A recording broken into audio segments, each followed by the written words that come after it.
Om Namo Narayana. Today we are continuing our reading of the Sri Bhagavatam with Chapter 6, Conversation between Narada and Vasudeva. Sutta said, O Brahmanas!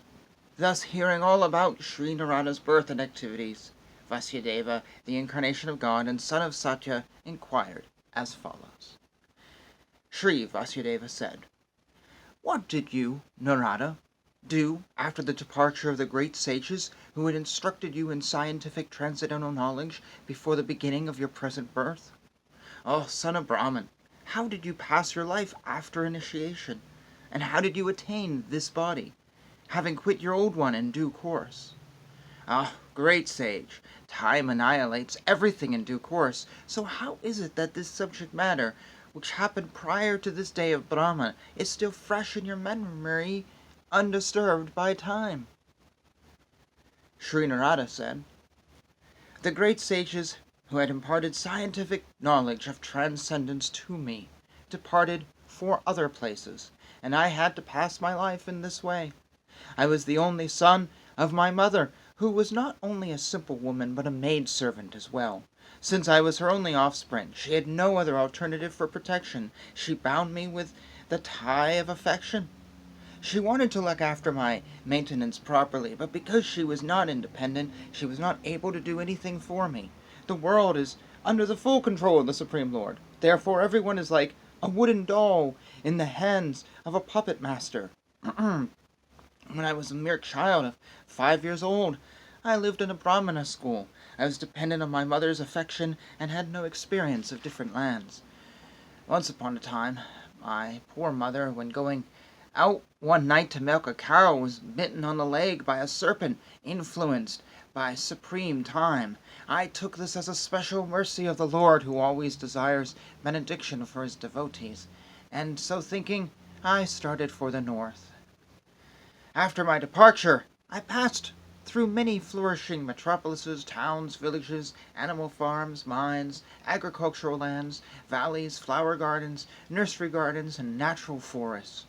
I passed through hills and mountains full of reservoirs of various minerals like gold, silver, and copper, and through tracts of land with reservoirs of water filled with beautiful lotus flowers, fit for the denizens of heaven, decorated with bewildered bees and singing birds. I then passed alone through many forests of rushes, bamboo, reeds, sharp grass, weeds, and caves, which were very difficult to go through alone. I visited deep, dark, and dangerously fearful forests, which were the play yards of snakes, owls, and jackals. Thus traveling, I felt tired, both bodily and mentally, and I was both thirsty and hungry, so I took a bath in a river lake and also drank water. By contacting water, I got relief from my exhaustion.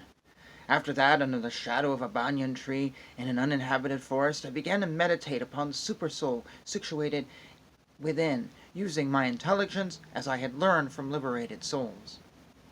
As soon as I began to meditate upon the lotus feet of Lord Vishnu, with my mind transformed in transcendental love, tears rolled down my eyes, and without delay Lord Vishnu, Sri Krishna, appeared on the lotus of my heart. Ah, Vasudeva, at that time, being exceedingly overpowered by feelings of happiness, every part of my body became separately enlivened. Being absorbed in an ocean of ecstasy, I could not see both myself and the Lord. The transcendental form of the Lord as it is satisfies the mind's desire and at once erases all mental incongruities. Upon losing that form, I suddenly got up, being perturbed, as it is usual when one loses that which is desired. I desired to see again that transcendental form of the Lord, but despite my attempts to concentrate upon the heart with an eagerness to view the form again, I could not see him any more, and thus dissatisfied, I was very much aggrieved. Seeing my attempts in that lonely place, Lord Vishnu, who is transcendental to all mundane description, spoke to me with gravity and pleasing words, just to mitigate my grief. "Oh, Narada," the Lord spoke, "I regret that during the lifetime you will not be able to see me any more. Those who are incomplete in service and who are not completely free from all material taints can hardly see me. Ah, virtuous one, you have only once seen my person, and this is just to increase your desire for me, because the more you hanker for me, the more you will be freed from all material desires. By service of the absolute truth, even for a few days, a devotee attains firm and fixed intelligence in me. Consequently, he goes on to become my associate in the transcendental world after giving up the present deplorable material world.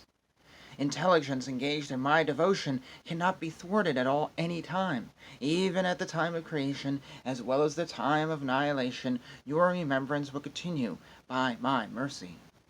Then the supreme authority personified by sound and unseen by eyes, but most wonderful, stopped speaking.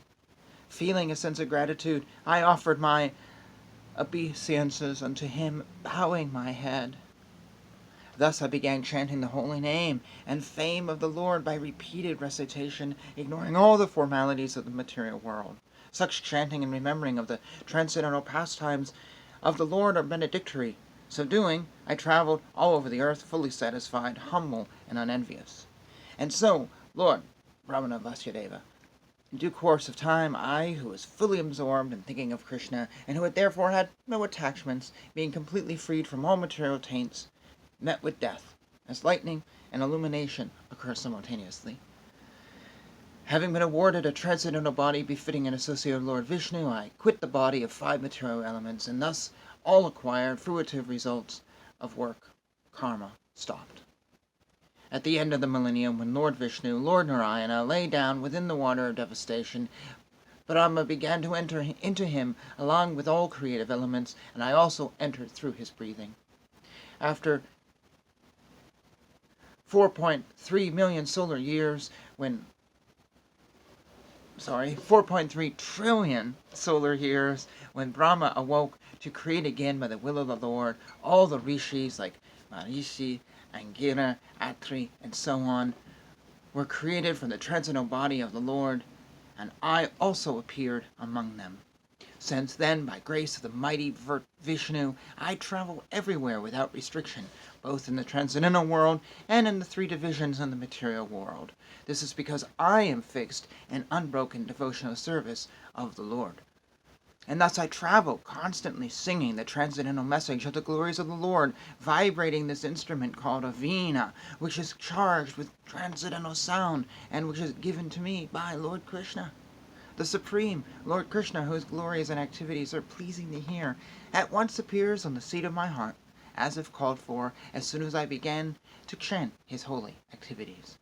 It is personally experienced by me that those who are always full of cares and anxieties, due to desiring a contact of the senses with their objects, can cross the ocean of nescience on a most suitable boat, the constant chanting of the transcendental activities of Lord Vishnu.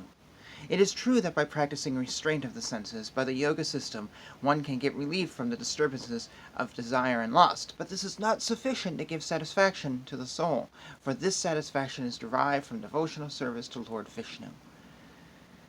Ah, Vasudeva, you are freed from all sins. Thus I have explained my birth and activities for self-realization as you asked. All this will be conducive for your personal satisfaction also. Sutta Goswami said, thus addressing Vasudeva, Srila Narada Muni took leave of him, and vibrating on his veena instrument, he left to wander at his free will. All glory and success to Srila Narada Muni, because he glorifies the activities of Lord Vishnu, and so doing he himself takes pleasure, and also enlivens all the distressed souls of the universe. That was a lovely little story. Just lost my bookmark. Put this down. Had a couple thoughts come to me. Wow, that was a great story. One, at the end, did you notice it calls out yoga as not the way, but bhakti? This is such a heated debate. I've been having this debate with friends lately, because I don't do yoga, and I have some strong feelings against Western yoga. And Swami Prabhupada did too, who wrote this and translated this. And in the Vaishnava tradition, we endorse bhakti yoga, not stretching yoga. So that was kind of interesting that gets thrown in. I had a vision in the beginning of this of Swami Vivekananda, who, if you know the story, did his training, and then at one point got to the end of India, having trekked through it, and went, I gotta keep going, I gotta go to America. And I kind of see him as, I haven't read his story in a while, but I kind of see him from the biographies I read as getting to the point sort of the same of, you're looking, you think you got it, and then you're at that moment, and you kind of have to leave everything that you know. So this guy had to leave home. Srila Narada Muni had to leave home, and Swami Vivekananda had to leave home to become what he was supposed to be. The other thing I thought of was my own personal experience, and I'll leave with this story. Srila Narada Muni discusses the Lord appearing to him, and the Lord said, O virtuous one, you have only once seen my person, and this is just to increase your desire for me, because the more you hanker for me, the more you will be freed from all material desires. I think that is so absolutely true. I know a lot of people who talk about, oh, I saw God, I had a vision. That's it, I'm done. I have achieved enlightenment, and life is perfect, and I have realization years later. That's it. And they may talk about God a lot, but it's all based on this one activity, this one moment of, I had a vision, that's it. I've had a vision. And I'll give the story, if you'll hang with me for a few more minutes here, I'll give you that story. And it affected my life very profoundly, even today, well over a decade later. But I come from the belief that that wasn't meant, just that was it. I achieved enlightenment. It was simply a stepping stone. So I, for a while, followed a particular guru. I won't mention it because it's irrelevant.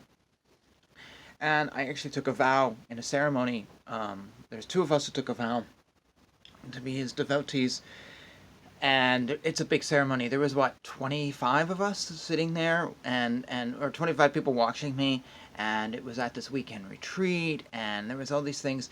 And I had to read this vow, and the person next to me also read it, and then he was taking a different type of thing, so then he would read a little more after the fact. And I remember starting it, and I had read it before. They'd given it to me ahead of time, and I read the vow, and I'm sitting there, and there's a big murti, huge murti, 4 feet murti of our guru who's passed. And I'm reading this, and I'm just reading it, and then the next thing I know, I'm reading the end of it, and I felt so bad. And the ceremony continued, whatever. At the end of it, I said to the guy who was kind of leading the whole thing, I said, I'm sorry, I messed up. And he goes, what do you mean? And I said, I'm so sorry, I feel I messed up. When I was reading the vow, I was reading it, I did the beginning, and then I skipped to the ending, and I don't know, whatever. And he looked at me and goes, what are you talking about? And I said, yeah, no, I don't remember it. I don't remember reading that. And he goes, yeah, you two read it in perfect sync.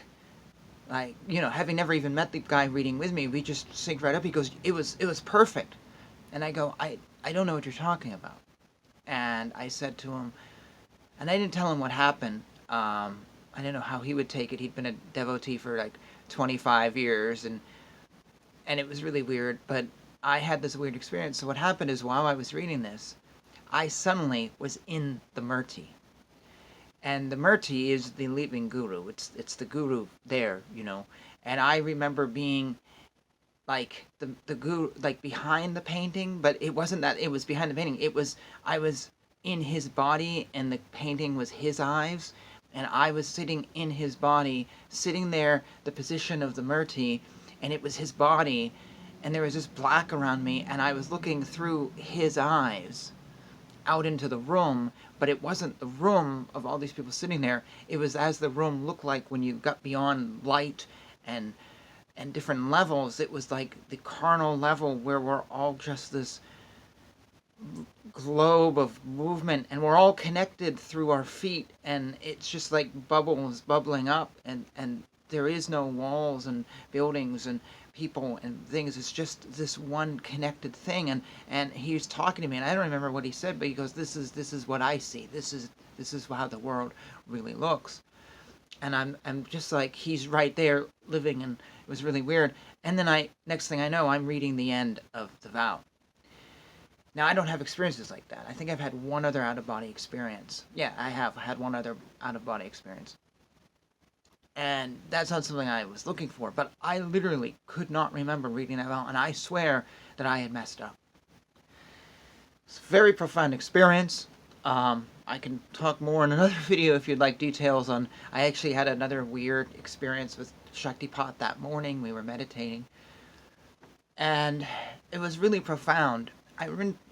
Ironically, I left the organization. Probably about 6 months later, I was done with the organization, and I continued on this path, and I ended up following Ramakrishna Vivekananda and other things, and Swami Prabhupada, and having this big journey, which was good and bad, and struggling, but I'm really glad I took the journey. And I was looking at this teacher's stuff just literally a few days ago. I'm like, ugh, I can't do it. I actually got rid of the book. It's like, I can't do it. It just doesn't feel healthy to me. It doesn't feel like good spirituality. But at the time, it's sort of what I needed. Had I seen that as the end-all be-all, I would declare to you now that I am an enlightened being, and I am your guru, and I am a teacher. I have seen the world for as it truly appears. And God, who is this guru, who is the God-man, instructed me and brought me, and I was a part of him, and so I could say I've had this revelation. But as time has gone on, that revelation has changed, and life has changed, and I truly believe that was just a way to move me forward. For some reason, I needed that. I needed to know there was maybe something beyond this teacher. It was just a stepping stone. That's the way I see it, was just a stepping stone. It cemented my religious views, though. That's the important thing. And that's what I read here. It wasn't that, here's a vision, you're done. Here's a vision to get you to that next step that you need to go to for whatever reason. And I see so many people who they stop at the vision. I know so many folks, I'm enlightened. I had a dream. Yeah? And how did your life change? And it didn't. Maybe it did, or they talk about God more or something. But I personally think that's just a stepping stone. And that if you sit on that stepping stone, you're stuck there. You're literally not going to get more. But if you let it go, you open the door to more things and greater things. That's just my personal view. Some of you may disagree. That's what came to me when reading this. And this isn't a book talk, or this isn't a audio book. This is a interaction. So I'm just telling these stories. Maybe you have something to say. Maybe you have a story to tell. Getting the conversation going. Anyways, this is a really fun chapter, and we'll continue the next chapter. And as we work our way through the complete Canto 1 of the Srimad Bhagavatam, and then I'll take a break, read some other things, and then we'll just slowly keep going through this. And yeah, thoughts, comments, and all the good stuff below. This has been an extra long video, so thanks for hanging out with me. Hare Krishna, Krishna Krishna, Hare Hare, Hare Rama, Rama Rama, Hare Hare.